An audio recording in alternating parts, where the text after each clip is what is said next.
जबरदस्त। आज जो मैं टॉपिक लेकर के आया मेरे प्यारे बच्चों, आज मैं आप लोगों को हिंदी का ऑब्जेक्टिव करवाऊंगा, वो भी हाथ से लिखकर। तो चलिए वीडियो को स्टार्ट करते हैं मेरे प्यारे बच्चों। सबसे पहला हमारा प्रश्न है मेरे प्यारे बच्चों, बार बार पूछा गया है ऑब्जेक्टिव में मेरे प्यारे बच्चों, दिल छोटा करना। मेरे प्यारे बच्चों, दिल छोटा करना मेरे प्यारे बच्चों, करना। मेरे प्यारे बच्चों, इस मुहावरे का सही मतलब हो जाएगा मेरे प्यारे बच्चों, हतोत्साहित करना।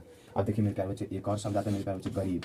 अब देखिएगा मेरे प्यारे बच्चों, गरीब का विलोम।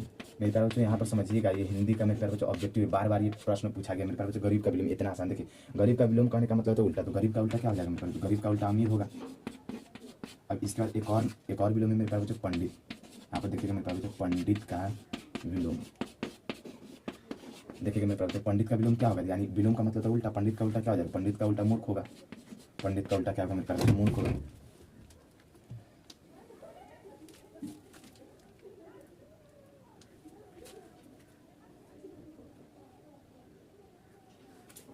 अब देखिए मेरे प्यारे बच्चों, चौथा हमारा प्रश्न है मेरे प्यारे बच्चों ऑब्जेक्टिव, आंखों का तारा होना। आंखों का तारा होना। देखिए मेरे प्यारे बच्चों, इस मुहावरे का अर्थ क्या होगा, आंखों का तारा। तो मेरे प्यारे बच्चों याद रखिएगा, आंखों का तारा नहीं बोलता कोई कि ये मेरे आंखों का तारा। मेरे प्यारे बच्चों, कहने का मतलब है प्रिय होना, प्रिय होना। आंखों का तारा का मतलब है प्रिय होना। ये मेरे प्यारे बच्चों, लाल पीला होना।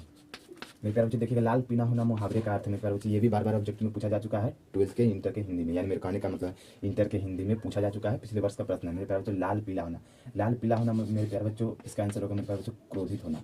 या तो क्रोधित होना, क्रोधित होना।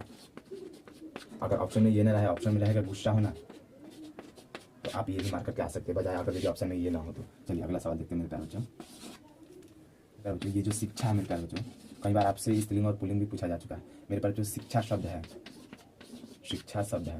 अब आपको इसमें बताना है शिक्षा क्या है, शिक्षा स्त्रीलिंग है या पुल्लिंग है। तो आपको पता होना चाहिए मेरे प्यारे बच्चों, शिक्षा जो है, शिक्षा स्त्रीलिंग है। शिक्षा क्या है मेरे प्यारे बच्चों, शिक्षा स्त्रीलिंग है। इसके बाद आता है एक और शब्द तो मेरे प्यारे बच्चों, सभा शब्द है।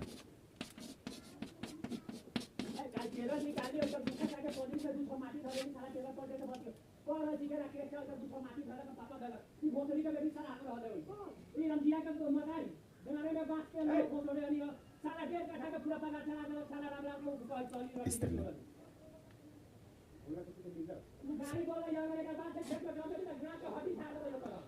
सभा शब्द मेरे प्यारे बच्चों, घी शब्द है, घी शब्द है। घी शब्द है मेरे प्यारे बच्चों, पुल्लिंग।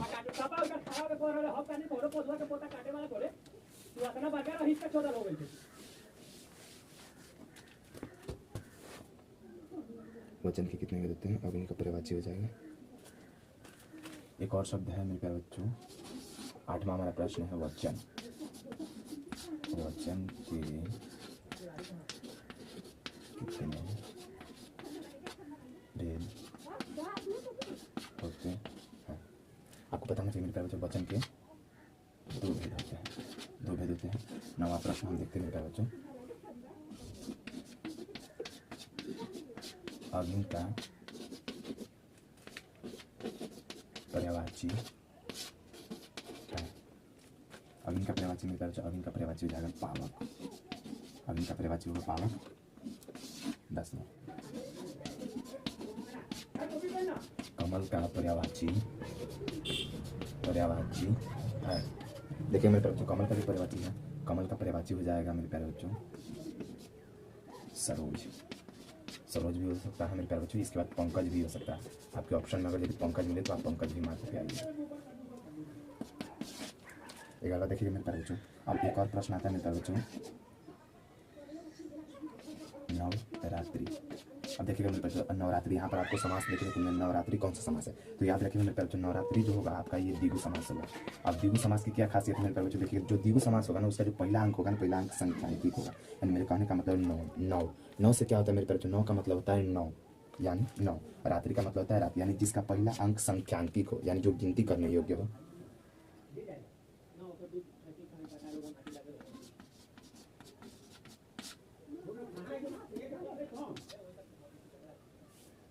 चौराहा, चौराहा शब्द जो मेरे प्यारे बच्चों, ये भी द्विगु होगा। द्विगु कैसे होगा मेरे प्यारे बच्चों,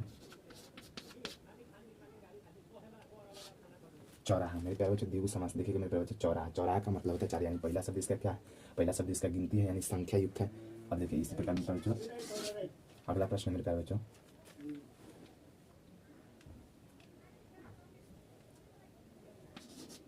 मेरे प्यारे बच्चों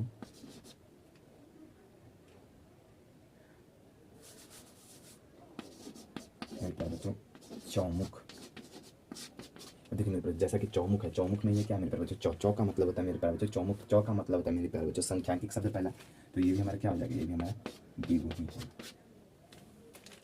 अब देखिएगा इसके बाद देखिएगा मेरे प्यारे बच्चों, इसके बाद फिर हमारा अगला प्रश्न है नवरत्न।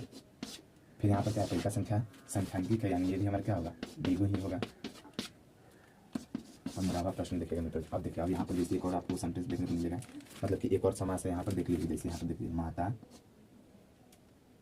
डैश लगा होगा, माता पिता, ये कौन सा समास है, तो ये मेरे प्यारे बच्चों एक याद रखिए बीच में और लगे या डैश लगे, समझे, और अगर यदि और या डैश अगर यदि आपको देखने को मिले तो आंख मूंद करके आप इसे द्वंद्व समास कर सकते हैं, द्वंद्व आंख मूंद करके मेरे प्यारे बच्चों आप इसे द्वंद्व समास कर सकते हैं। इसके बाद आपको यहाँ पर मिले भाई बहन, तो भी आप इसे क्या कर सकते हैं, द्वंद्व समास आप कह सकते हैं। आपको यहाँ पर नाना नानी, अब देखिए इसमें भी क्या होगा, इसमें भी आपका द्वंद्व समास हुआ। अब एक शब्द मेरे प्यारे बच्चों और आता है जो बहुत बोलता हो, जो बहुत बोलता हो उसे मेरे प्यारे बच्चों बोला जाता है वाचाल। वाचाल का मतलब होता है, मतलब इसमें आपको क्या कर रहा है, अनेक शब्द के लिए एक शब्द, यानी यहाँ पर अनेक शब्द दे दिया हुआ, इसके लिए आपको एक शब्द बोला है बोलने के लिए।